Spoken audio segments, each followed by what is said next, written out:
Naman, can we wait? Acha. Acha. Can we start, Naman? Yeah, we can begin, I think. Okay.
Yeah. Thank you, Jill. Thank you so much. So, hi everyone. I am Naman Jain. Let me just introduce today's speakers. So, I have overall 3+ years of work ex in social impact consultancy space, and have had the opportunity to work across Haryana, Rajasthan, and Odisha with the state governments. And I've also done one project in Kenya, which was an impact consultancy project only. Before joining JDI, I was working as CM associate in Haryana, and academically, I'm a Young India Fellow from Ashoka University, which is essentially a postgraduate diploma in liberal studies. And I've done my undergraduation in economics from University of Delhi. So I'll hand over to my colleague Rajat to also introduce himself. Over to you, Rajat. Thanks, Suman. I am an ex-UPSC aspirant.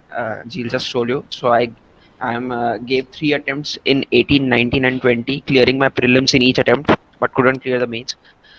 Besides that, professionally speaking, I've had 2 years of experience. I worked for a year at the Chief Minister's Office, Government of Maharashtra, on a public-private partnership-based rural development project. And post my UPSC stint, I started working as a political consultant, and I've joined GDI recently in April 2022. So it's been a couple of months. And by qualification, I'm an engineer graduate from NIT Nagpur. I did my chemical engineering in the year 2016. I know that this session is very much personal as much as it is a professional thing, because I have been through the same journey that a UPSC aspirant faces when he transitions back into the professional world. I know the painstaking process that when you end up applying for multiple job applications on LinkedIn, following multiple people and applying various applications, drafting various SOPs, pinging a lot many people on LinkedIn, and many times you don't get the result as expected. So I've been through that process myself, and I know it's a very frustrating one, to be honest. But one thing I would like you to say that. Uh, as we go along the session, we'll be introducing you to a larger landscape of the overall development sector itself. But more importantly, I want to tell you that uh, there are enough organizations presently working in India who value what you have studied in UPSC. It's just some finessing that you have to manage to basically put your knowledge in a way that seems credible, as well as the deems of utility from a professional point of view. So don't ever consider that it's a wastage that you have invested so much of time. But since it's because it's not, each and everything that you have studied is going to be of help, especially if you are working in the development and the impact consulting space. So I think, Naman, should we start off with this presentation? Yeah, yeah. So we have divided the session into three major parts, as Jill also introduced in the beginning.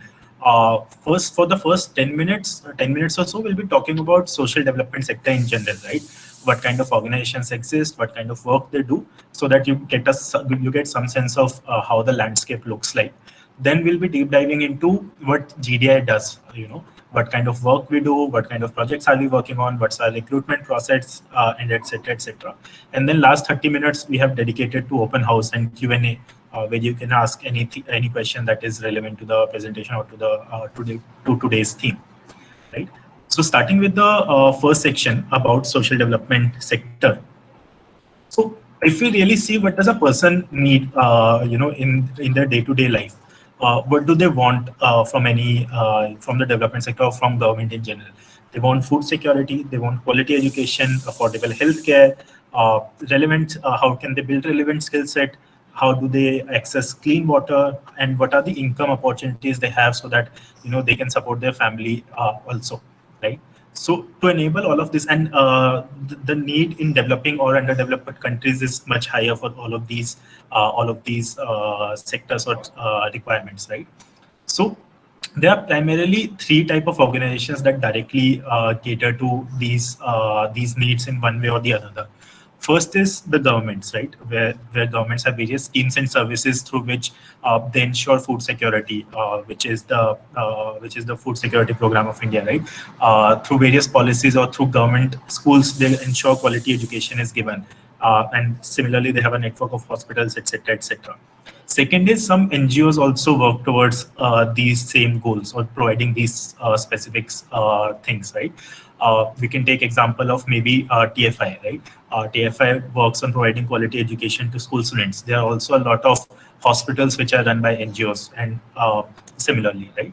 Then there are social entrepreneurs. These can be tech companies, these can be other platforms, or these can be consulting firms who are working towards making sure that people have these things when they need it the most, right? So this is the bottom up layer which directly deal with the beneficiaries, and they provide whatever the people need. To enable all of it, there are two things, which is first is the funds, right? Government obviously have their own funds, and which they raise through taxes. But how do non-government organizations or social enterprises support their operations, whatever capital or the operational cost they need? And that is where the fund, various philanthropies or various funds come in. They can be in terms of multilaterals, like IMF, World Bank, etc. They can be philanthropies like Bill and Melinda Gates Foundation. They can be Dell Foundation, Tata Trust, etc. Then there are some CSRs. For example, Hero has a CSR wing, Mahindra has a CSR wing, etc., etc. And then there are some impact investors which want some returns, but at the same time they also want to create a positive impact in the society, and hence they fund a lot of these programs, to a lot of these development programs. Now, to enable all of this, there are some think tanks which provide the academic rigor, or which provide the evidence behind a lot of the actions or policies that are being made. There are impact consultancy firms like GDI, which really support governments, NGOs, or social enterprises in designing and implementing large-scale programs. Then there's a research wing, which really says this works, this doesn't work. And then there is the component of M&E.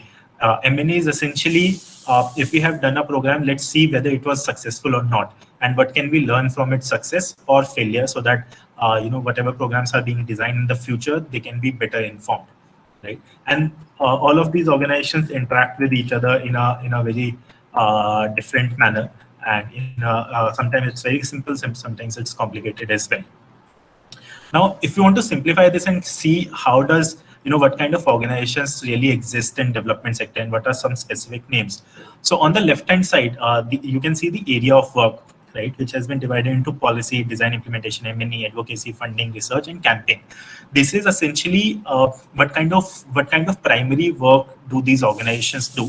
And on the row heads, you can see fellowships, NGO philanthropies, for-profit, multilaterals. That is essentially what kind of setup these organizations follow, right? And in the cross section of these columns and rows, you can see various organizations that are doing that particular aspect and are structured in a particular way.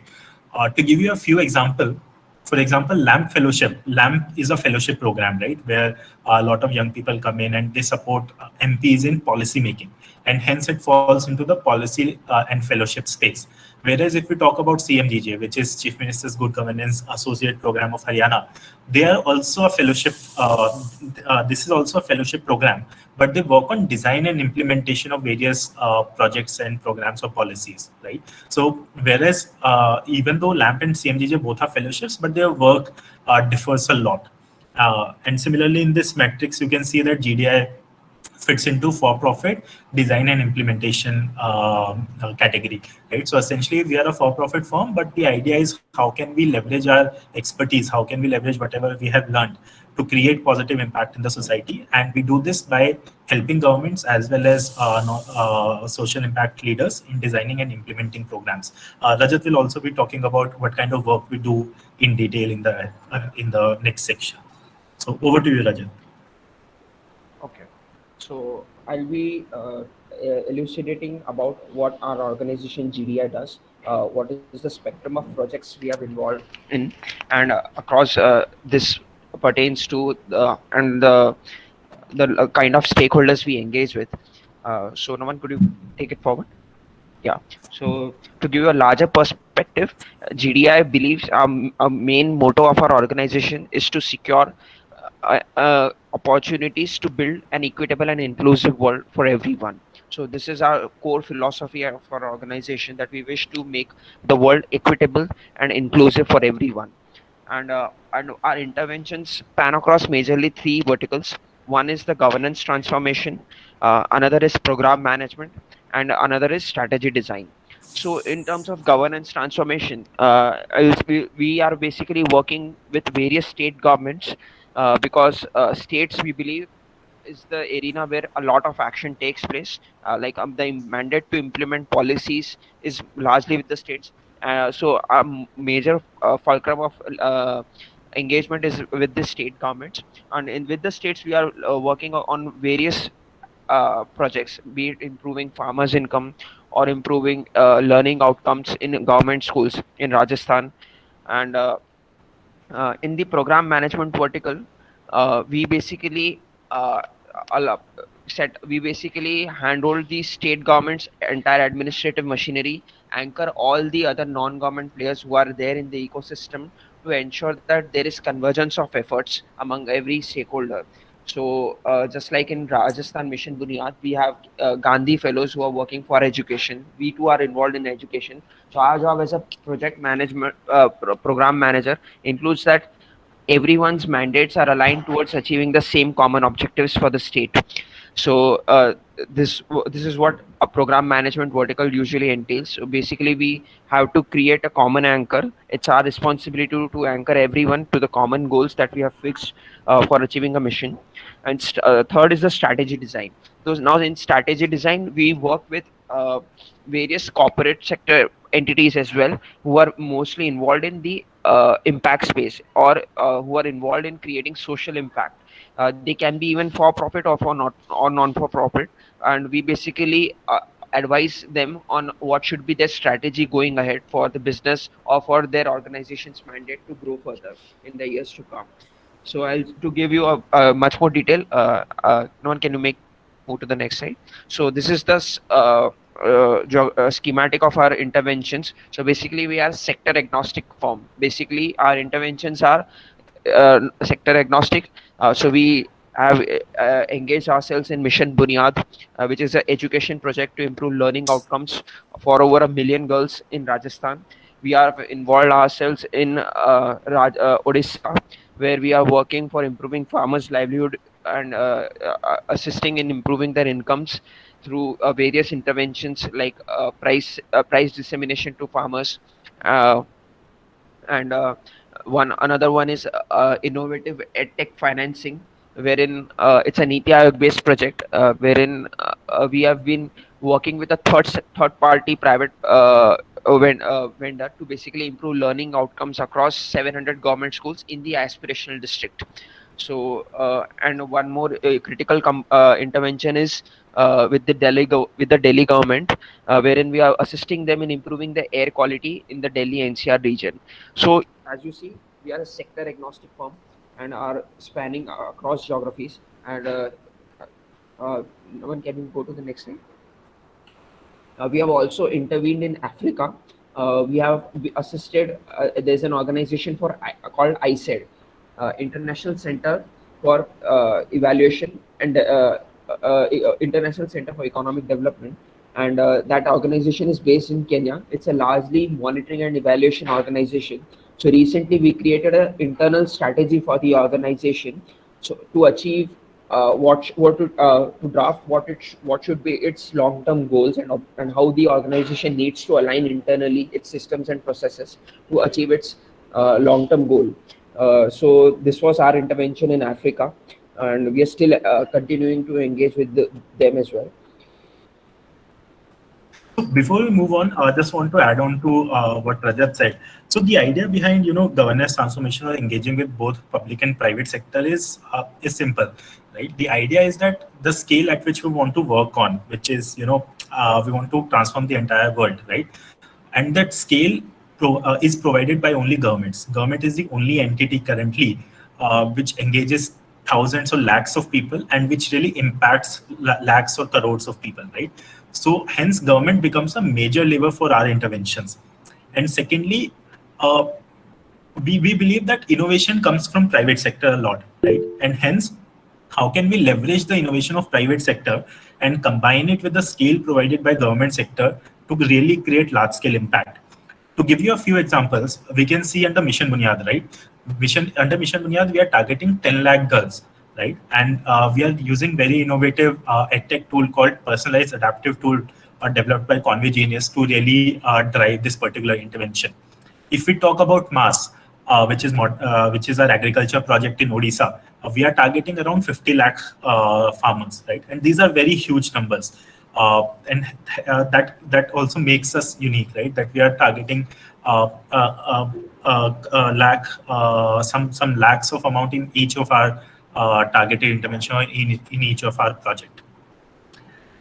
So moving forward, a lot of you also raised this question regarding how does a day-to-day work of a consultant look like, or what does a consultant really do, right? So we have tried to articulate it in 8 parts, which will also give you a chronological, a view or understanding of how a project really matures, or how a day of a consultant looks like when he or she is engaged in a particular project, right? So the first major thing a consultant does is really to help the client, and client can be both government as well as private sector, in really defining their objectives. So generally, a client will have a very open-ended problem statement.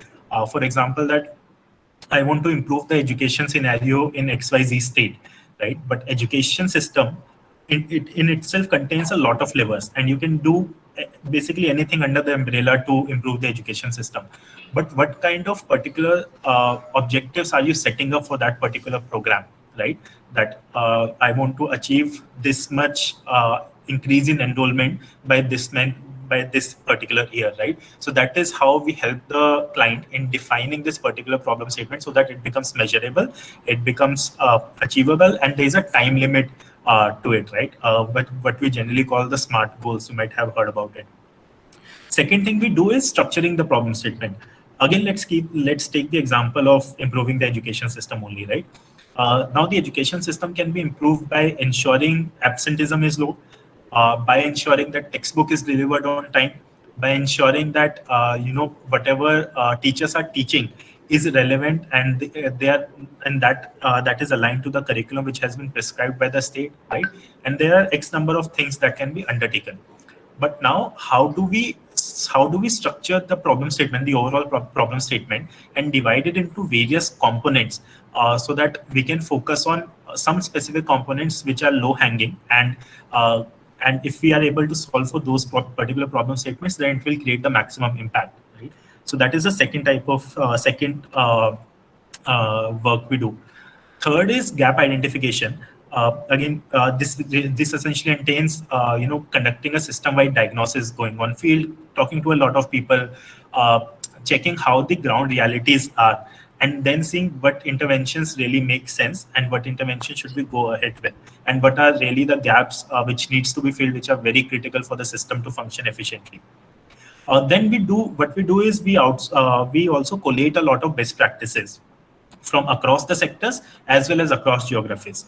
Uh, a specific intervention might have worked in health sector, for example, employee recognition or transfer policy, and that intervention in health sector might be very relevant for education sector as well. With some tweaks, some customization, it is possible that the same idea or the same concept can yield very good results in any other sector, in any other geography.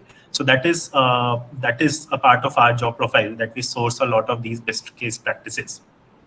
Then some interventions require some technical partners, like we talked about Mission Bunyad, which is an edtech intervention, right? So we need to have an edtech partner on board.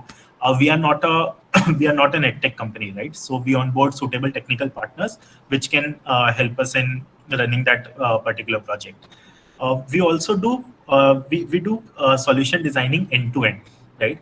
When you know that these particular gaps exist and this is our goal, and these kind of best practices have been successful somewhere, we collate all of this data and we collate everything to really come up with a comprehensive strategy which can really help to achieve or to bridge the gaps and help to achieve the objectives that were stated before, right? So we for the clients, what we do is we prepare this end-to-end strategy, and in case of government especially, we also help them in implementing it, right? Because a lot of times it is seen that there are a lot of plans which have been made, a lot of policies have been made, but the implementation is the major bottleneck or is the major challenge. And if we want to actually create impact, it becomes really essential to also help them in implementing that particular project. Now, the last part you see is handover, right? The idea is that as GDI, we don't want to be engaged in the project forever, right? Because it creates a dependency for us, for the system on us. And if we leave, then the whole project might fall down. Hence, there is a component of handover which is built into all of our project, where the idea is that after X amount of time, the government or the client should be able to continue with the project without depending on us. And hence, we take this into consideration while designing our project. Now, while I've talked about these things in chronology, some of these things might be happening at the same time. Some of these things might be dependent on each other. And as a consultant, this is how your day essentially looks like. Sometimes for a particular initiative, you will be structuring the problem statement, while for other, you will be onboarding suitable technical partners, while for others, you might be helping the government in designing or implementation of the project. So it will really depend on what stage of project you are at currently, right? If you're at diagnosis stage, design stage, implementation stage, or at the handover stage. Moving on to the professional development. So as at GDI, one of our objectives that we have internally defined is also to create social sector leaders for the sector, right? Because we believe that social sector is still growing in India, and there's a lot of scope, and it's going to become big in the future. Right. So the idea is, how can we train internal team members as well, so that in the future they also become recognized and efficient social impact leaders. So we do this in various ways. A few of this we have highlighted here. The first is monthly social. The idea of monthly social is that each team works out of the client location, so they rarely get to they might not talk to each other very frequently. So the idea is that once a month, the whole GDI team comes together, shares their learning, what they have seen, how the project has evolved in the last 1 month, and also seek suggestion from each other. So it's sort of a collective brainstorming which happens during these monthly social. And at a lot of these monthly socials, we have also had skill building sessions, right, where we talk about some small interventions that have helped us in achieving results in our particular projects. The second thing you see is the team training aspect, where we have dedicated time every quarter where we spend almost a day on training the team on certain components. In the past, we have had trainings on problem statement, problem solving. We have had it on communications. We have had it on work planning, and similarly, others are being planned as well. So the idea is that the skills we need on a day-to-day basis, the skills every professional should have, how can we also create internal mechanisms to train the team on those particular skills. The next is speaking outside, because exposure is a big thing that really grows an individual. It might be in terms of meeting a lot of new people, gaining from their experience. So it might be just owning your communication skills, and that is where the idea of speaking outside really comes in. You will see that both Rajat and I are consultants at GDI, and still we are anchoring this session. So this is one of the opportunities that GDI provides. The fourth one is blogs, where the idea is that whatever we have learned as team members, or as part of this journey during our various projects, how do we also contribute that learning, or how can we share that learning towards the sector as well, so that others can also see from the also can learn from the things that have been successful, and can also learn from the from a few mistakes that we might have made in the past, right? So that is where the blogs come in. We also invite a lot of external experts. The picture you see here is from a session we had with Mr. Siddharth Hussain, who's ex-secretary Government of India, and he talked to us about the agriculture, and how the ecosystem is evolving, right? And we have a lot of these external speakers which come in. They can be from the field, or they can have some other interest areas also, but they might be very relevant to the work we do. And the last is the PD framework. So what we have done is, as an organization, we have a well-defined professional development framework, which team members can follow to really own their skills, and to also see what are the gaps that exist in their current knowledge or current skills, and how they can fulfill those particular gaps. Moving on to some of the collective sessions that we do. The first is offsite, which we call Meraki. We had our last Meraki in Jim Corbett. The next one is being planned for the July. The idea is that every year, as an organization, we take a step back and we see what we have done well in the last 1 year, where we have fallen short of, and what should we do going ahead in the future. So this is a 2 or 3 day, offsite, where everybody just focuses on the organization and does not focus on day-to-day, doesn't get lost in day-to-day functioning of their projects. Then we do a lot of joint problem solving as well. Monthly social is one aspect, but we keep on having regular feedback sessions, regular one-on-ones with everyone. There is high ownership which is given to each team member. So if you come in as a consultant, then you own your work stream or your initiatives completely. So you decide how your day looks like. You decide what all you want to achieve in this particular work stream, how this work stream will evolve into implementation, and whom you need to interact with to get this done.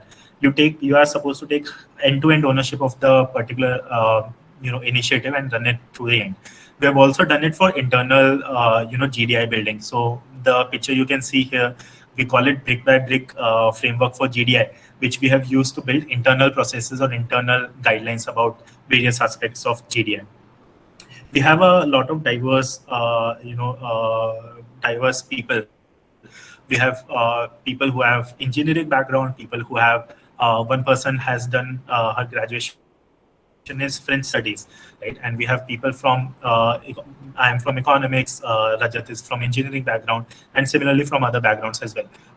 They are from across India as of now, and they represent a truly diverse nature of people.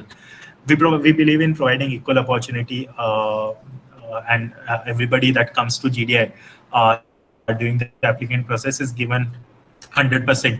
And the idea is that how do we know the best of you during the recruitment process, right?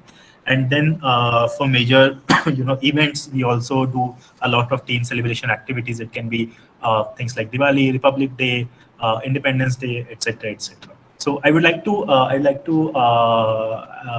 bring in Rajat here. Rajat, you have been here for some 2-3 months. Do you want to share your experience in last 2-3 months? Yeah, sure. As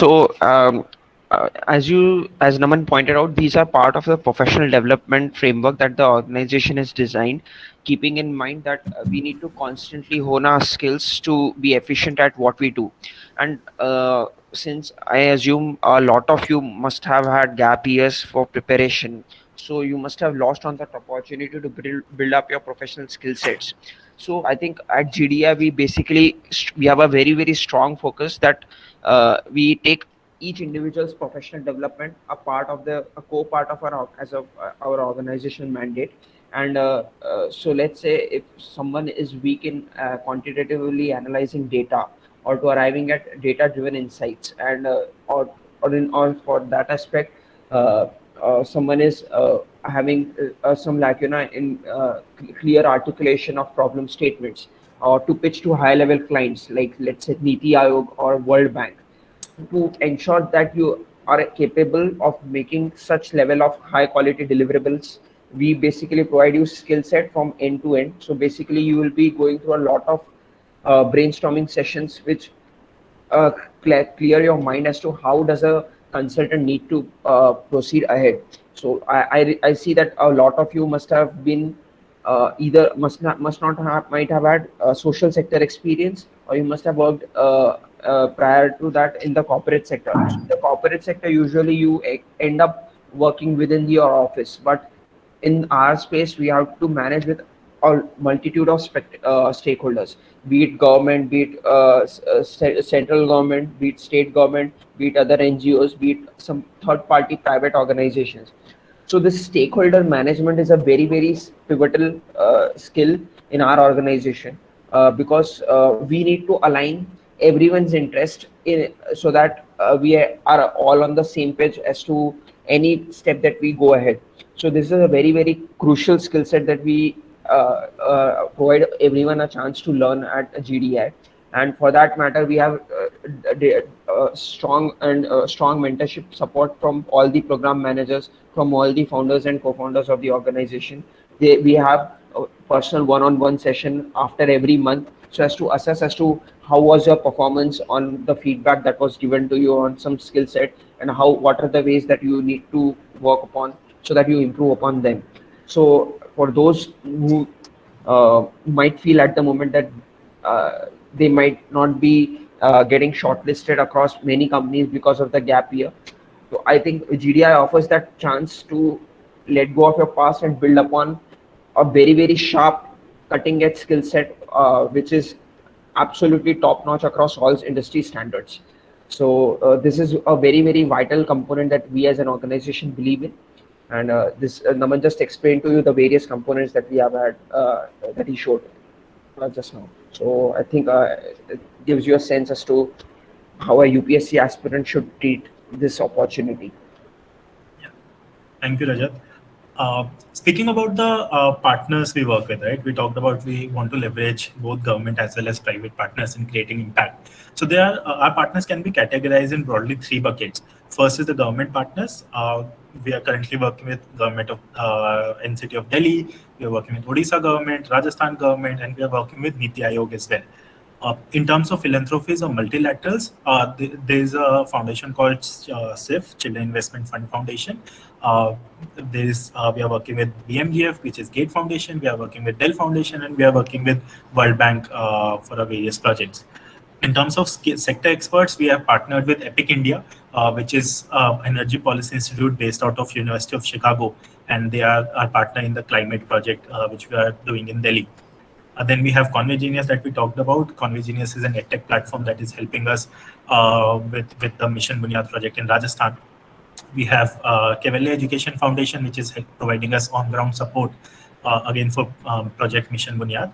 ICE is Think and Do Tank based out of Kenya, and we have been working with them for a couple of projects. And then there is COSA, which is Committee on Sustainability Assessment. So as you can see that we have a diverse range of partners that we work with. They range from sector experts in terms of research, or tech firms like Convegenius again, right? And we are working with both state level governments as well as some central institutions like Niti Aayog. Going ahead to where does our team come from, right? And we have, this is where the diversity portion also comes in.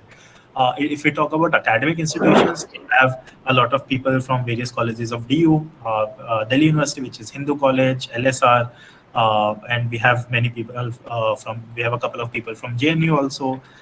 We have people who have had international exposure in terms of their their education. We have a couple of person. We have one person from Hertie School. We have someone from University of Auckland, New Zealand as well, and hence you can see that we have a very diverse pool, right? Some of these are very tech oriented institutions. Some of them are very liberal education related institutions. In terms of previous organizations, again, you can see various NGOs, you can see various corporates, you can see various fellowships, or you can also see some of the foundations that we have worked with, or the multilaterals we have worked with. To give you a sense, Center for Civil Society is a think tank based out of New Delhi, and we have a couple of people who have joined us from there. We have people from PRS Legislative Research, who essentially runs the LAMP Fellowship. We have some Teach for India fellows that have joined us. Then we have people from McKinsey and Company, etc., etc. Now, what are we looking for, right? Suppose, and this also feeds into a couple of questions that we received in the Google form. So if I talk about this, we essentially look at three major components, right? First is the type of skills you possess, and we are not looking for any hard tech skills or any other very specific skill set. We are just looking for four major things. First, are you able to problem solve? If you are given a very open-ended or very broad or vague problem statement, are you able to make sense of it? Are you able to structure it? And are you able to make it manageable for the project? How then? Second is, how is your communication? Because as Rajat mentioned, we have to interact a lot with clients, and every position that is present at GDI, everybody has a client-facing role, right? And hence, communication becomes very important in your day-to-day functioning at GDI. Next is, are you able to think out of the box? Are you able to come up with creative ideas to solve the problem statements? And are you able to to bring innovation into how you think or how you solve particular problem statements? Then in terms of tech crunching, we need very basic data and tech crunching. You should be comfortable with basic Excel, right? And we are not going to ask you to run regressions or any other complicated data analysis, but basic tech crunching or basic data crunching is necessary. Then second is the intent you demonstrate, right? Because we are a social impact focused firm, and hence we are looking for people, and we are also a startup, right? And hence we are looking for people who fit into both of these buckets. Are you social impact oriented? Are you aligned with the mission of doing something for the society and creating a positive change in the society? That is the first. Second is, do you have an entrepreneurial mindset? What we essentially mean by this is, do you take ownership of whatever task is given to you, and do you have the skill set to do quality work for that particular task? And similarly, are you open to feedback? Are you looking to grow every time, every day, basically? So that is the intent bucket. The third is the values you live for. What matters to you the most, right? Do you believe in collaboration with people? Do you think you are accountable for the work that has been given to you? Do you strive for excellency, right? These are some of the things that we look for. You'll see that there's no bar in terms of what is the course that you might have pursued, what is the sector experience that you might have had, etc., etc., right? So essentially, this is what we are looking for. If I talk about Rajat, because we have recently gone through the recruitment process, so Rajat, do you want to Yeah. take everyone through the recruitment Yeah. process? So our recruitment process is a 4-round process. So in the first, you have to submit your form along with your statement of purpose. Post that, you have to basically go through a real life problem statement would be given, on which you have to give your concept note. And after that, there is an in-person round interview. And after that, there's a final interview by one of the senior founders or co-founders. So coming to the first step, I would really suggest you that since you might be worried that might have had a gap year, so we are although we are looking for experienced professionals with 2+ years of work experience, but for UPSC aspirants, we are ready to provide you the flexibility that if you have a gap year, that won't be counted as against you. So just write about the intent with which you went into preparation, and what are the things that you have done in your previous life, uh, uh, in your early years, that motivated you to appear for civil services. and be honest and precise and objective in your statement of purpose. We do not want a very high vocabulary sort of a document. We just want to see the intent. And after that, there's a concept note submission. So this concept note submission, I don't think it will be trouble for any of you. Just it's just that you have to all the points that are required to solve the to draft the concept note. All you have to do is to ensure that it is in a presentable form, because whatever the concept note would be, it would be pertaining to some or the other governance challenge. So being a UPSC aspirant, just apply whatever knowledge you have gained, and just like any other answer you answer for, let's say if you have given mains and if you have written any critically analyzed answer, or if you have written essay, so you basically break down all the parameters. What could be the economic implications, social implications, cultural implications. So have that mindset, but do it in a presentable way, so that the reader seems to be impressed with the your knowledge as well as your articulation skills. Don't be intimidated by the problem statement in any way. Use first principles basis. There is no need for googling for any McKinsey frameworks or any consulting frameworks. A simple first principles basis could get you through the round two process. And after that, there is an interview in round three, which is more of a personality test. I don't think anyone should face among you any problem, because you have the knowledge. And what we require is basically how, as I said earlier as well, the knowledge that you already have, how do you basically present it to the anyone, so that it relates to the role which is being offered to you. So, as Raman right now elucidated all the roles that a consultant needs to go through, be it client facing, be it problem solving, be it data crunching, and that's how you have to basically align. And the final interview is also a sort of a personality interview.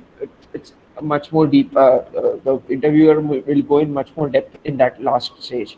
But going as for the first two steps, very critical, I would say.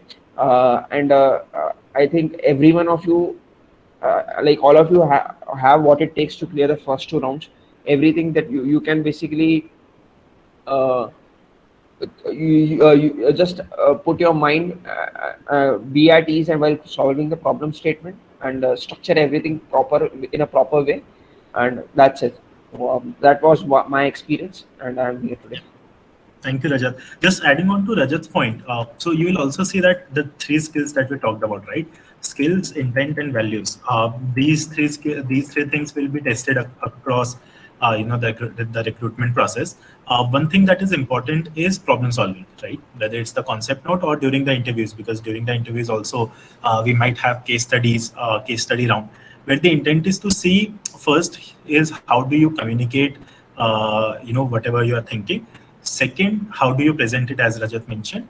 Third, are you able to problem solve on that particular statement? Again, the concept note will be on a broad real life problem statement only. So you need to really see it from the lens of a GDI team member, and see how are you going to go about solving this particular problem, and how are you going to present it in your concept note, or in the interviews to the presenter verbally. So yeah, so that is how the recruitment process looks like. I think during the presentation also we have covered a lot of the questions. The last date to apply is 26th June, as you can see. You can see the application form on our website, or we can also circulate it. But open to any questions that you might have.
Yeah. So if we look at, we can divide career progression into two parts: internal career progression as well as external, as in what you do after GDI, right? In terms of internal career progression, so suppose you come in at as associate or senior associate, what you will be doing is, if a project is generally divided into various initiatives or various interventions, right? And as a consultant, you will be handling a few of those initiatives and you will be running them end to end. You'll have the full flexibility, you'll have the full ownership, you'll have the client facing role, whether you will be directly dealing with senior bureaucrats or in terms of funders or any other people, the senior clients, right? When you have developed these skills in terms of problem solving, how to manage your own initiatives, after a couple of years, based on how you perform and basically how you learn and where you are in your career, you might be promoted to the position of a manager. A manager essentially handles the all the aspects of the program, and he or she is responsible to for the end-to-end delivery of the particular program, and they'll manage a certain number of consultants under them, and they'll be guiding them professionally, for the professional development also and for the project also. In terms of remuneration, we have various levels of remuneration based on candidates' profile, and we have various positions associated with it as well. And that discussion can mutually happen during the final interview if you decide to apply. I hope that answers your question. One more question. I come from a liberal arts college. I have a degree in history and no internship experience. Will that be an issue? No, absolutely not. We are not. Will be judging you on the merit of your application. So all you need to do is to submit your concept note and statement of purpose sincerely, and uh, apply your logical thinking to answer the case studies. Do we need to follow mock case studies of McKinsey which are available online? No, Yeah. no. As I earlier mentioned, the case studies are very logical, and as I earlier said, you don't need to have a McKinsey case study frameworks to apply to solve those case studies. Just apply a basic logical thinking as to what are the, just play it on the fundamentals, and you'll sail through that. That's what I can say from my experience a couple of months before, and how UPSC journey helps Rajat sir. So basically, the problem statement which pertains to some or the other social or the government governance challenge, I think having gone through UPSC preparation, you will be apprised about what are the challenges pertaining to various sector, be it education, health, or be if it's a, let's say, air pollution, or let's say water pollution, or sustainable development, housing, urban challenges. So apply all the things that you have studied in during UPSC. You might also have a historical context. You might also have a legal context as to what are the laws and the legislations which might be archaic and might need to be reformed. So yeah, just you have everything just presented in a articulate and a structured manner. Yeah. And any core skills like R, Python, SQL really necessary? No, they are not just they are not any deciding factor like R, Python, or SQL. Is impact consultancy better career than UPSC mentorship for a veteran UPSC aspirant? What your take on it in terms of financial satisfaction aspect? 100% impact consultancy is better than UPSC mentorship. For yes, impact consulting is 100x, 1000x better than UPSC mentorship. Because even after, let's say, you are mentoring UPSC aspirants, hardly, if you mentor 100, and it's not the case that 100 of your students will end up becoming IAS.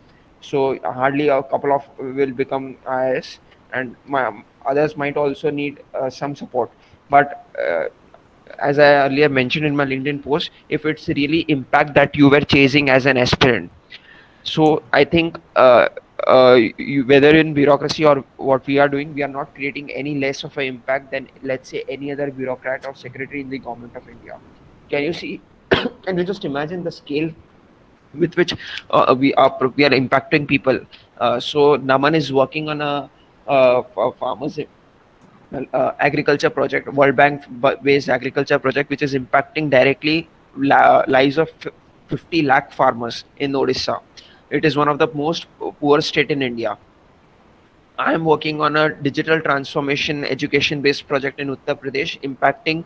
We are basically trying to bring a new way of learning for standard 4 to 8, impacting 1 crore children across government schools of Uttar Pradesh. So it impact consulting is way better. There is absolutely no comparison. Like UPSC mentorship, I would really suggest you that, having gone through a UPSC process myself, going through UPSC mentorship will not give you an escape route out of that UPSC ecosystem. The world has a lot to offer to you, as well as to your students apart from UPSC. So UPSC is not like the ultimate thing, and don't deprive yourselves of the opportunities that the world is offering to you, especially in the 21st century. Is impact consulting really field oriented? Yeah. Yeah, Jil.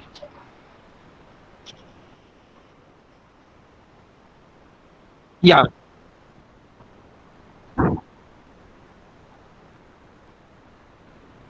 Yeah, so we are offering currently recruiting only for full-time roles. We are not looking to hire interns in any capacity. And do we got work from home or on site majorly? So sometimes we do, since our job profile is mostly client facing, it is very imperative for us that we remain within the ecosystem. But for a short period of time, if someone wants work from home, we offer them that flexibility. Is impact consulting really field oriented?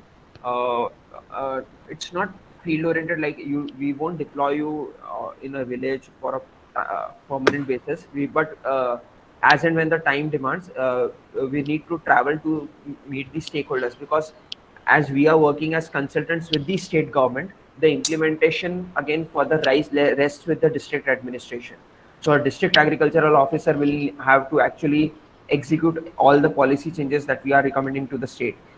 Similarly, the district education officer will have to roll out all the changes that we have. So we need to be in touch with them, but we are not stationed permanently at the grassroots, but we are stationed at the state capitals, because that's where the state secretariat is. And as far as when we work on client locations, our accommodation, our food, our travel expenses are borne by the company. So we have a process of reimbursement wherein all these expenses are reimbursed to you in their entirety. Like or the, we are we and we as a team live together in a guest house, company guest house, and brainstorm.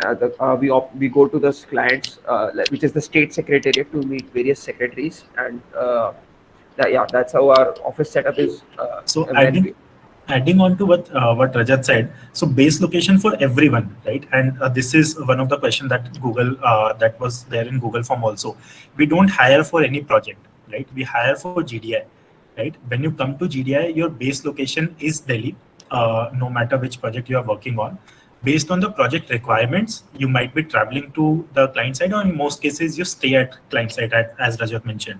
So Rajat is currently stationed at Lucknow, because he's working on a project with the UP government. I am stationed in Bhubaneswar because I am working on a project with Odisha government. So in most of the cases, especially with the government projects, we stay at the client location. And when we are at the client location outside Delhi, then every expense in terms of accommodation, conveyance, etc., as I just mentioned, is borne by the company. On an expectation basis, I would say 70-80% time you will spend at the client location, and 20-30% you will spend in Delhi for team meetings, various brainstorming sessions, various all hands calls, etc., So just wanted to clarify this. Over to you, Rajat. uh,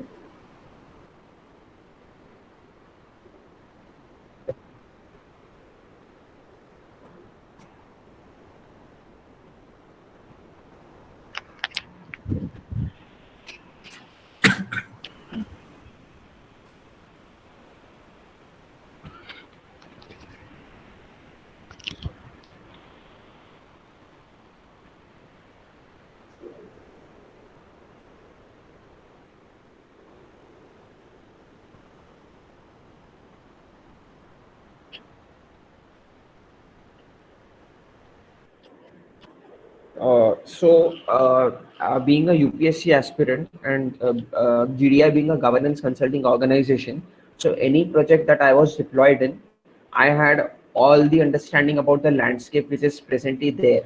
So when I entered UP to work on a digital-based education project, I knew what are the challenges that I would ensue while pushing forth digital education in Uttar Pradesh. One is the digital access, another is social cultural diversity across different parts of UP, another is a capacity building of teachers, another is the administrative structures which are quite inefficient sometimes. So yeah, everything was in my mind. What I'm doing as GDI is basically uh, brick by brick we are recommending policy suggestions to the state, and brick by brick they are implementing. It's not like you have to write a UPSC answer that you'll give up all the suggestions to the state, because everything, it's easier said than done. Like in UPSC you just have to jot everything on a piece of paper for a mains examination, but here the stakeholder needs to be aligned. So to fulfill each of the step, it requires quite a considerable bit of time. And as I earlier said, gap years won't be an issue. What I would really suggest you is to sincerely apply for the case study and the concept note round, and based on the merit will be evaluated at GDI in terms of yeah. So mostly I've cleared, I think, with respect to the gap year thing. Where in GDI are we working most of the time? Office or field? Field location is where we are working, as Naman mentioned earlier as well. And uh,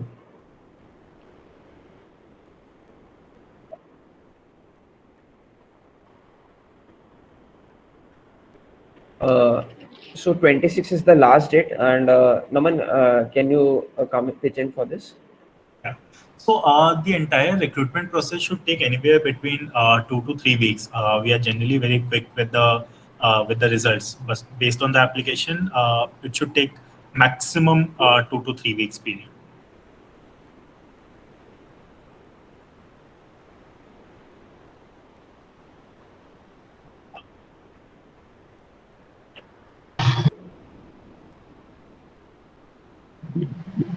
I think May Naman, I? yes, Yeah, yeah. Hello, Naman and Rajat. Okay, so I was. Can you hear me? Am I audible? yes, yes. Actually, I was going through this form right now, and it is saying that we have to upload one CV and one that question-based PDF. Okay, and when you were presenting these slides, you were saying that we have to give SOP also. So where do we have to attach SOP with CV or somewhere else? And the other question is for Rajat, that he has recently joined this organization. So how is your work-life balance going after joining the organization? Naman, on the first question, can you take that? I'll just.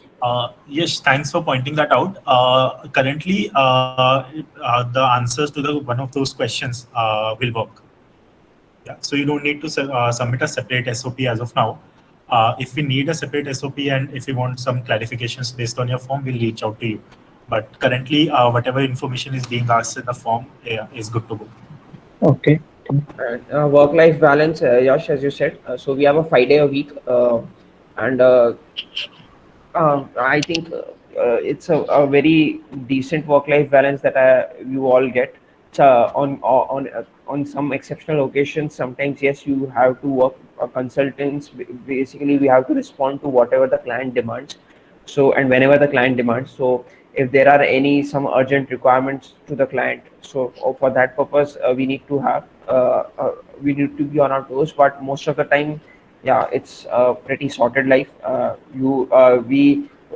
company offers you leave as and when you require.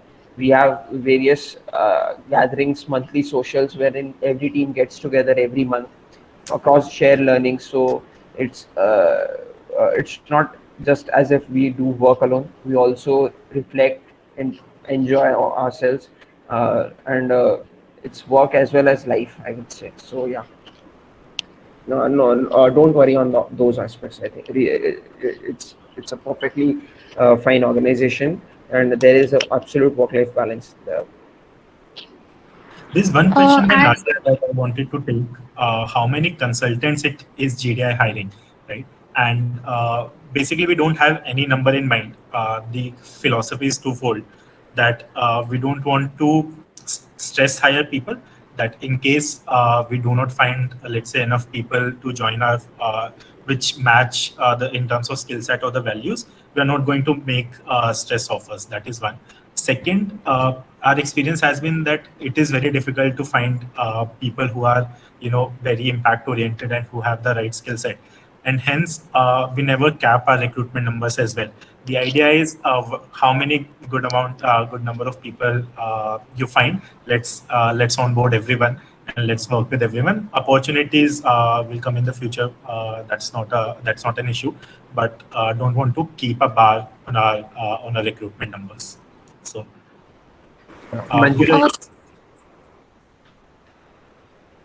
e- uh, Yeah, there yes, is one question. Just a second, Pooja. There was one question. Will everyone be recruited for associate level, or previous work experience is also counted? So previous work experience will be counted, and depending on that work experience, you will be assigned a designation. So not everyone will be recruited, and not and also want to clarify that prior social sector experience is also not a compulsory thing that we are looking for. yeah. oh, yeah, yeah, Pooja. good evening, sir. So I wanted to ask, like, my education background is from research based, from biotechnology, BTech and MTech both. So that will create some problem. Like, my full profile is research Not, based, and I'm No, preparing for. not at all, Pooja. So as I mentioned, we also have someone who had studied French literature from JNU, right? And Okay. French has nothing to do with social impact, right? But I am an economics grad, and I would say economics also has nothing to do with the work I am doing.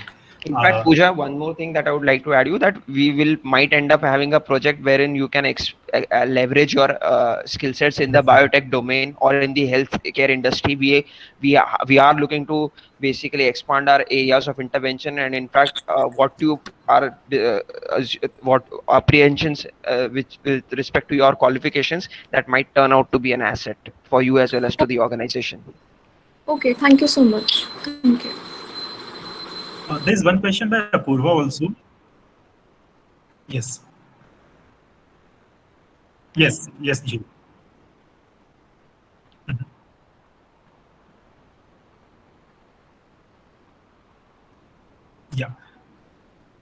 Yeah, yeah.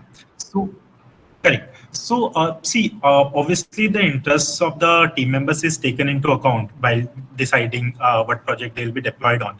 But it becomes a tricky scenario at a lot of times, right? Because deploying on a project is dependent on a number of things. First, when are you joining the firm? Second, when is a particular project starting? Third, is there any vacancy in a particular project that you are interested in, right? So it becomes sometimes, and being very honest, it becomes sometimes a lot difficult to accommodate your options or your preferences, but they're definitely taken into considerations if there are multiple projects that have an opening or that have an option of you getting it deployed.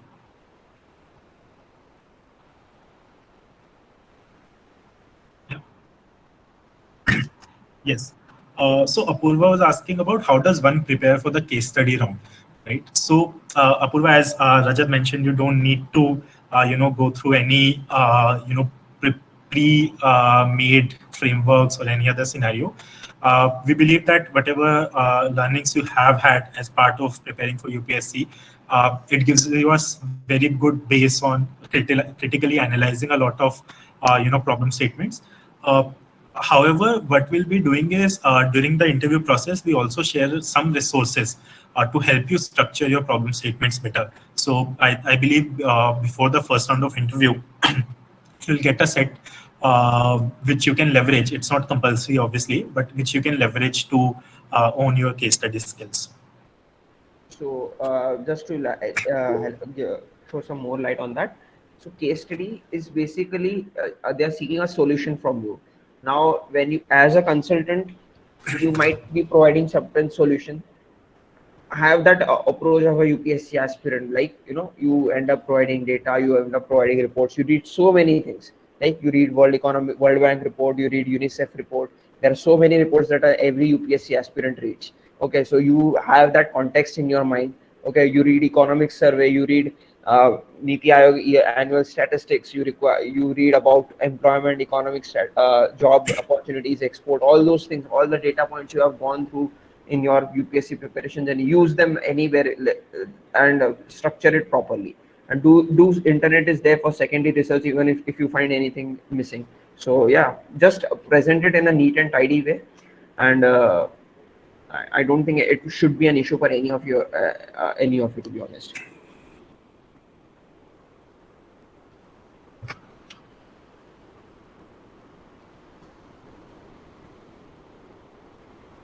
Is the recruitment open throughout the year? Can we apply for next year, since I'm still in the journey of UPSC? Okay. Yeah, so we usually post whenever we launch a recruitment cycle. We put it out on LinkedIn. If you follow us, you'll definitely get to know about it. And yeah, just adding on to what Rajat said. So if you see, our form is always open, right? But during these recruitment drive, the turnaround time is very much quicker, right? Because the focus is on recruitment, so you get a response within, you are done with the entire process in 2-3 weeks. But if you want to apply next year as well, we are always looking to hire, like-minded people. So please reach out to any of us or directly apply through the website whenever you decide to apply. Hello, can you hear me? yeah. Yes. Yeah. So one question I had regarding the problem statement which we need to submit. So what kind of scale are you looking for? Like, for example, if you pick a problem statement related to social sector or government sector, so is it like a broad problem statement or related to a single specific boiled down problem? Can you exemplify something, or can you give some idea about what kind of problem statement would be apt for this application? Yeah. So Rajitya, am I pronouncing it right? Yeah, correct. Ekdam. Okay. So Rajitya, it depends on a lot of things again. If you're talking about case studies, it depends on how you have performed in other rounds of the interviews. So sometimes the interviewer might want to check your basic quant skills, and they might give you a quant based or a guesstimate sort of case study. While at other times, the interviewer might want to check your structuring skills or problem solving skills, and hence they might give you a very vague problem statement to work around and to structure. Sometimes they also might want to answer. They might want to see how well you question things, right? How critically you analyze things, and they might withhold some information and rely on you to ask those questions in the process. So again, but that being said, the problem statements will definitely be from social sector, because the idea is we see you working on problem statements that we are likely to encounter into our day-to-day lives. Okay, this is about the interview round which you're talking about. I'm talking about the concept note. In that concept note, do we have to provide some problem specific concept, Yeah. or what kind of thing? Yeah. So during the concept note round, whatever information you will need with respect to the context, it will be provided to you within the question itself. Okay, so just need to follow the question, and regarding that, we need to submit our findings. Yeah, and as Rajat said, think from first principles, think from logic, and if you need to go do some Google search regarding the sector or regarding the geography that is in the problem statement, that is fine. But you don't need to follow any pre-made frameworks to arrive at a solution. We are relying on you to use your first principles and logics to come up with a solution. One important Okay, thank. I want to answer. How do you see the future of impact consulting since government plays the major role? Are the prospects bright in this area? So let me tell you as to my experience, and no one can vouch for it. And having worked as part of the chief minister's office, and Naman too also was a CM associate. So actually, the bureaucrats are too overwhelmed with the administrative responsibilities and the core structural and the core thinking that is required basically to drive any policy change that emanates from the consultants itself. So if let's say Naman is working on agriculture, so if we were to design a better price, what should be a better way to disseminate prices of, let's say, fisheries and allied agricultural products? So a bureaucrat will never have the time to think through all the aspects which is there. So is this the core aspect of a consultant to act as a thought partner to the government. So all the strategic thinking is done by the consultant. Yeah. We need to present a strategy as to how we should implement it, because a bureaucrat is too much overwhelmed with the administrative responsibilities, and they cannot basically afford time to invest themselves in doing that part of strategic thinking. So this is what consultants are doing. They have taken upon the mantle to provide strategic guidance to governments, act as thought partners to the government, so that the government then just drives the policy making and does all the firefighting that happens with it. But the core strategic part of thinking is done by the consultants. So Naman would be a pivotal person in agriculture when it comes to basically changing any policy in the agriculture space. I working in the digital education space. We would provide the government how it should go ahead with expanding digital access in the education sector. So this is what presently the governance and the consultant balance has become. So yeah. Yeah, so Rajat has put it very well. Just adding on to Rajat's point, if you go back around 10 or 15 years, no, then you will see there were not a lot of consultants or external, or private individuals working with governments. There was a lot of resistance from the bureaucracy to involve anyone outside their system.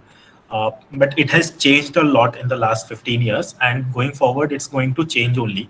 And social impact is the next big thing.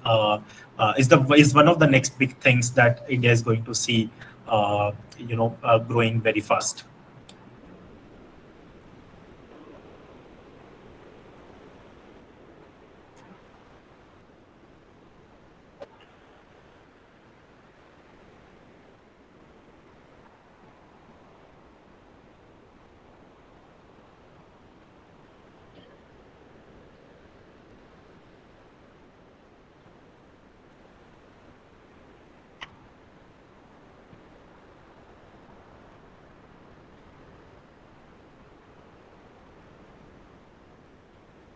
And being UPSC aspirants, we would really urge you to apply in this. Yeah, being UPSC aspirants, and if you might have had gap years, it's better that if you apply at this point of time itself, because it might be the case that if you apply at some other point of time, the gap year might act as something, because it's specifically this time that we are considering a flexibility for all UPSC aspirants, because we acknowledge the hard work that they put into this exam, and their intent behind putting this amount of hard work. So yeah, so this is a opportunity that you should make the most out of it.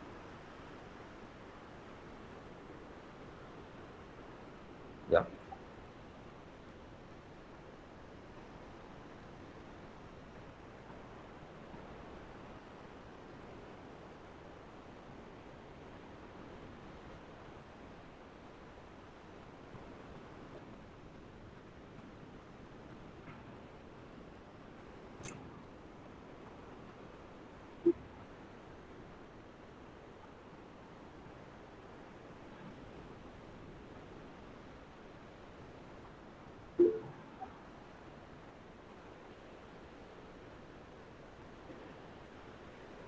Uh, so I don't think that we have covered almost everything we could. Yeah. So we are basically looking to have few people joining from this cohort, because we really acknowledge the passion which you have gone ahead with your UPSC preparation, and that passion actually translates when you come into this ecosystem, because it's not a usually 9 to 5 job. So here I am not working for the manager, that which is the typical value system in any corporate culture. Naman is not working for his manager. Naman is working for the 50 lakh farmers of Odisha. I am not working for my founder or co-founder or project manager. I am working for the 1 crore children of Uttar Pradesh. So this is the mindset that we want people to come in with. So this is very, very important at GDI, because it's only then you will be able to bring that same zeal of determination that you have put into your preparation to drive change at such a large scale. So this is the kind of work ethic that we are requiring people. So it's not a yes sir culture. You can basically argue with even your seniors if you have a logical point. So I encourage a free and open discussion, and that is the work ethic which everyone at GDI imbibes in them. No one is working here for the managers, no one is working here for their project partners. Everyone is working for the people of this country. And it's just the bureaucrats use the argument of power to drive the change. We use the power of our argument to drive the change. That's the difference, basically.